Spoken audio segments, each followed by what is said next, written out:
నమస్తే. ప్రస్తుతం మనతో పాటు సీనియర్ జర్నలిస్ట్ దాము బాలాజీ ఉన్నారు. ఆయనతో మాట్లాడదాం. నమస్తే సార్. నమస్తే. సార్ ఫైనల్‌గా ప్రమాణ స్వీకారం అయిపోయింది చంద్రబాబు నాయుడు గారిది. కానీ ఏంటంటే ఇప్పుడు అంటే ఫోన్ చేశారు జగన్‌కి రమ్మని. కానీ జగన్ రాలేదు అని చెప్పేసి టాక్ నడుస్తుంది. అంటే ఎంతవరకు నిజమయ్యే అవకాశం ఉంటది? అంటే ఎందుకు రాలేదు జగన్? ఇందాకే నాలుగవసారి ముఖ్యమంత్రిగా చాలా పెద్ద ఎత్తున ప్రమాణ స్వీకారం జరిగింది. నాకు తెలిసి ఈ స్థాయిలో ఎప్పుడూ ఆంధ్ర రాష్ట్రాల్లో ప్రమాణ స్వీకారం జరగలేదు. ఎందుకు ఒక రకంగా దేశమే కదిలి వచ్చినట్టుగా మనకు కనబడుతుంది. ప్రధానమంత్రి మోడీ దగ్గర నుంచి కేంద్ర మంత్రులు, ఇతర ముఖ్యమంత్రులు, తర్వాత రజనీకాంత్, చిరంజీవి స్టేట్ గెస్ట్గా ఇలాగ పెద్ద ఎత్తున బ్రహ్మాండంగా జరిగింది. దీని తర్వాత ఇప్పుడు విందు ఇది కూడా జరుగుతుంది. 25 మంది కొత్త మంత్రులు, ఇంకొకరు రావాల్సింది. మొత్తం 26 మందికి సాధ్యమవుతుంది మంత్రివర్గం. సో ఇది కూడా కంపోజిషన్ కూడా ఇంతకుముందు నేను ఒక వీడియోలో చెప్పాను. కంపోజిషన్ కూడా బ్రహ్మాండంగా ఉంది. అన్ని సామాజిక వర్గాలకు న్యాయం జరిగే విధంగా. ఇంతకుముందు ఏంటంటే కమ్మ, రెడ్లు వీళ్ళు ఎక్కువ ఉండేవాళ్ళు, ఇప్పుడు లేరు. కమ్మలు 4, రెడ్లు 4 ఉన్నారు. సో కాపులు కూడా 4 ఉన్నారు. మిగతా ఎక్కువగా బీసీలు, ఎస్సీలు, మహిళలు కూడా 3 ఉన్నారు. తర్వాత ఒక ముస్లిం నుంచి ఒకరు ఉన్నారు. ఇలాగా ఒక మంచి కంపోజిషన్లో కూడా మంత్రివర్గం ఉంది. సో రెండవది ఏంటంటే ఒక రకంగా ఆంధ్రప్రదేశ్కి చంద్రబాబు పర్సనల్గా పెద్ద లక్ అని చెప్పాలి ఇది. ఎందుకంటే కేంద్రంలో మోడీ ప్రభుత్వం చంద్రబాబు మీద ప్రధానంగా ఆధారపడి అక్కడ ఫామ్ చేయాల్సిన పరిస్థితి ఎన్డీఏ. ఎందుకంటే వాళ్ళకి సొంతంగా 240 రావడం, ఎన్డీఏకి 292 రావడం. దానివల్ల ఎన్డీఏలో కూడా చంద్రబాబు, బీజేపీ తర్వాత Chandrababu largest political party. So అందుకని చంద్రబాబుకి అక్కడ ఇప్పుడు దేశం అంతా కూడా నాయుడు అని మాట్లాడుతుంది. హిందీ మీడియా అంతా కూడా అదే జరుగుతుంది. సో ఈ కాంటెక్స్ట్లో ఇప్పుడు ఒక వార్త బాగా వైరల్ అయింది. ఇదేంటంటే జగన్ను స్వయంగా చంద్రబాబు, మామూలుగా అయితే ఎవరో ఒకరి తరపున ఫోన్ చేసి పిలుస్తారు. కానీ చంద్రబాబు ఈసారి ఏంటంటే జగన్ను కూడా గౌరవిద్దాం అన్నట్టుగా సో జగన్కి స్వయంగా ఫోన్ చేశాడు. బట్ జగన్ అసలు అందుబాటులోకి రాలేదని చెప్తున్నారు. సో అందుబాటులోకి రాకుండా వేరే వాళ్ళు సమాధానం ఇచ్చారని చెప్తున్నారు. ఆయన మాట్లాడడానికి ఇంట్రెస్ట్ లేదన్నట్టుగా. దాంతో ఈయన చంద్రబాబు షాక్ అయ్యారని చెప్తున్నారు. ఎందుకంటే ఒక మాజీ ముఖ్యమంత్రికి, కాబోయే ముఖ్యమంత్రి ప్రమాణ స్వీకారం చేయడానికి ఫోన్ చేసినప్పుడు కనీసం మాట్లాడడం అనేది ఒక మర్యాద. నిజానికి మంచి సంప్రదాయాన్ని చంద్రబాబు ఫాలో అయ్యారు. ఇటు రేవంత్ రెడ్డిని పిలవడం, తెలుగు ముఖ్యమంత్రి, ఇటు మాజీ ముఖ్యమంత్రిని ఆయన కూడా పిలవడం. నిజానికి జగన్ వచ్చి ఉంటే అది ఇంకొంత బాగుండేది. సో కానీ జగన్ మరి అవమానకరంగా ఫీల్ అయ్యాడా లేకపోతే ఏం తెలీదు. ఏదేమైనా మొన్న సమావేశంలో జగన్ మాట్లాడినప్పుడు కొంతమంది గెలిచిన వాళ్ళతో, ఓడిపోయిన వాళ్ళతో సమావేశం అయినప్పుడు జగన్ చెప్పింది ఏంటంటే వాళ్ళకి, సో మనం ప్రమాణ స్వీకారం అయిపోయి కొంత సెటిల్ అయ్యే వరకు సైలెంట్గా ఉందాము. సెటిల్ అయిన తర్వాత వాళ్ళ పరిస్థితి చూసి, అంటే హామీలు ఏవేవి నెరవేర్చడానికి వాళ్ళు స్టార్ట్ అవుతున్నారు, ఏవేవి తీసేస్తున్నారు, ఇవన్నీ మనకు క్లారిటీ వస్తుంది. అప్పుడు మనం ప్రజల తరపున ఆందోళన కార్యక్రమాలు మొదలు పెడదాం. అంతవరకు మనం సైలెంట్గా ఉందాము.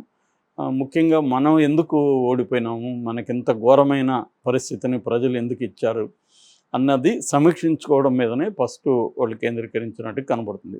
కాకపోతే ఒక మంచి ఆపర్చునిటీని జగన్ మిస్ చేసుకున్నాడని చెప్పాలి. ఎందుకంటే జగన్ అక్కడికి వచ్చునుంటే కొంత ప్రజల్లో కూడా ఒక జగన్లో కూడా మార్పు వచ్చింది అనేది కనబడుతుంది.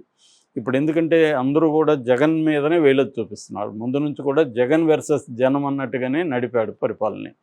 నాకు 3-4 ఏళ్ళకు ముందుగానే ఒక ఎంపీ చెప్పాడు, పార్టీని కంప్లీట్గా సైడ్ ట్రాక్ చేసేసాడు జగన్.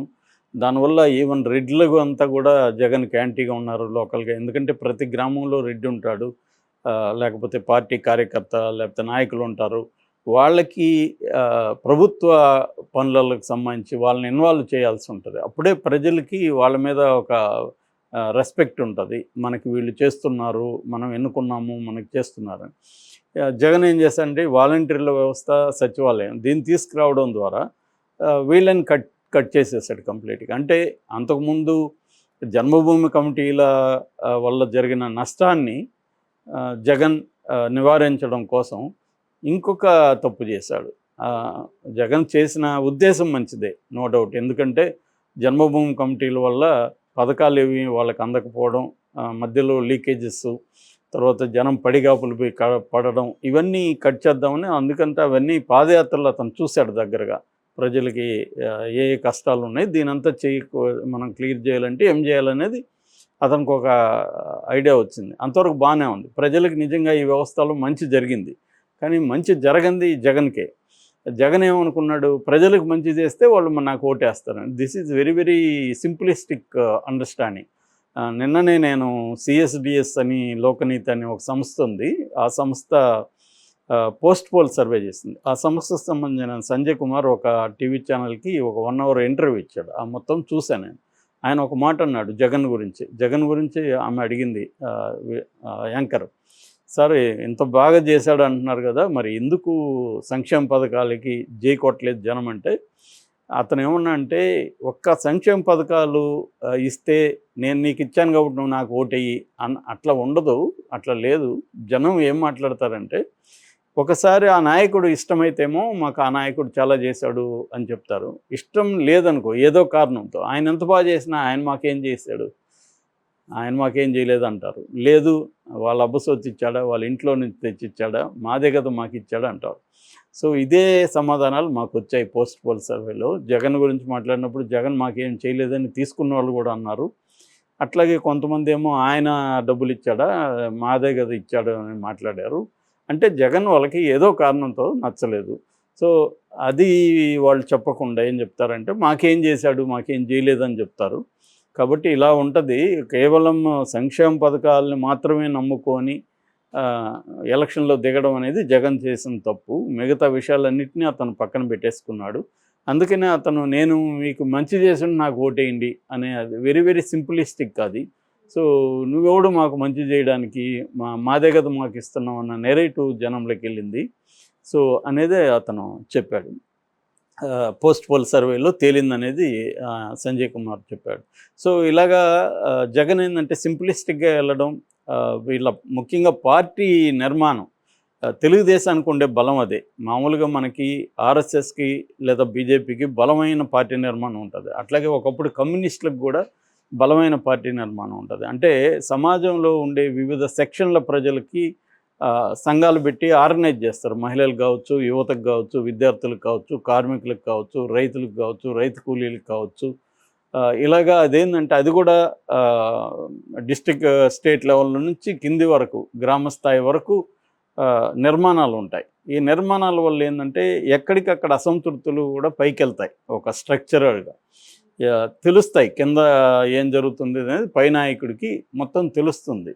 సో వివిధ సెక్షన్ల ప్రజల అభిప్రాయాలు వాళ్ళకి చేరుతాయి. రెండవది, ఎక్కడ వీళ్ళకి ఏమన్నా ఇబ్బందులు వచ్చినా కూడా ఆ ఇబ్బందుల్ని ఇమీడియట్గా పరిష్కరించే మెకానిజమ్స్ ఉంటాయి. లీగల్ ఎయిడ్ ఉంటుంది ఎక్కడికక్కడ. సో ఇవన్నీ తెలుగుదేశంలో చాలా స్ట్రాంగ్గా ఉంటుంది. అందుకని తెలుగుదేశంలో కార్యకర్తలకు వెరీ ఇంపార్టెన్స్ ఇస్తారు. అందుకని కార్యకర్తలు స్ట్రాంగ్గా ఉంటారు తెలుగుదేశంలో. అంతకుముందు వైఎస్ఆర్ కూడా ఇది చేశాడు. వైఎస్ఆర్ కూడా మొత్తం రాష్ట్ర వ్యాప్తంగా ఒక 100 మంది తనకు ప్రాణాలు ఇచ్చే ఒక నాయకత్వం ఉండేది వైఎస్ఆర్ అంటే. ఎందుకంటే ఆయన పిలిచి ఏంటి అలా ఉన్నావు, ఏం జరిగింది, ఏదో ఇబ్బందులు అంట కదా, 10 లక్షలు తీసుకో అని ఇచ్చేవాడు, లేదా పని చేసుకో అని ఇచ్చేవాడు. ఇలాగా ఉండేది, పిలిచి మరి అడగకుండా కూడా. సో అందువల్ల వాళ్ళు లాయల్గా కన్నీళ్ళ పరిమితం అయిపోయి నీకోసం ప్రాణం ఇస్తా అన్నా అనే టైప్లాగా వెళ్ళిపోతారు కదా. జగన్ అది చేయలేదు. అసలు మినిస్టర్లనే కలవడానికి ఇప్పుడు చెప్తున్నారు, అప్పుడు బయట విమర్శించలేదు కానీ ఇప్పుడు కేతిరెడ్డి లాంటి వాళ్ళు ఓపెన్గానే చెప్తున్నారు. మినిస్టర్లే ధనంజయ రెడ్డి దగ్గరికి వెళ్ళి చేతులు కట్టుకొని కూర్చోవాలి. దాదాపు 40 మంది పైన ఎమ్మెల్యేలని జగన్ అసలు జీవితంలో కలవలేదు. ఇలాంటివి ఉండడం వల్ల ఏమవుతుందంటే కింది స్థాయిలో ఏం జరుగుతుందనేది తనకి తెలియజేసే ఒక మెకానిజం పెట్టుకోవాలి. తను ఏమనుకున్నాడు, సింపుల్గా జనానికి నేను మంచి చేస్తున్నాను, జనం నాకు ఓటేస్తారు, ఈ సింపులిస్టిక్ దీంతో వెళ్ళాడు. అది మేజర్ ఇష్యూ అనేది ఇప్పటివరకు వాళ్ళ సర్వేలో తేలింది. మిగతా అనేక అంశాలు ఉండొచ్చు కానీ ఇది మెయిన్. అంటే జనం ఎటువంటి దీంట్లో ఉన్నారో అది పట్టించుకోలేదు. వాలంటీర్లు they are not supposed to organise people for voting కదా.